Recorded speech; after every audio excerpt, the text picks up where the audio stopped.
Alright friends, I wanted to make a voice recording to go over your directions for today's assignment. We are going to be working on Letter Knowledge Lesson 2, and we are going to be making a name puzzle. Just to review from our last lesson, now that we know our names are made out of letters, we will make a name puzzle to practice spelling our names.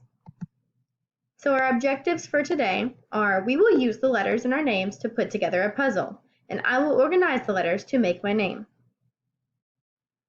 Assignment directions. Write your name on a piece of paper. Tear the letters of your name into individual pieces, mix up the letters, organize the letters to make your name, mix and fix as many times as you'd like. When you are done, there is an exit ticket to complete. Fill out this Google form to show me your work. Click here.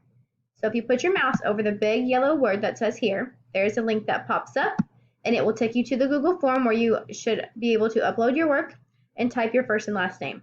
So it says Letter Knowledge 2, Name Puzzles. Today you made a name puzzle to practice spelling your name. Upload a picture of your work to show your teacher. Type your first and last name below. So you're going to click and type your first and last name. And then it's going to say upload a picture of your name puzzle here. And you're going to click to add a file.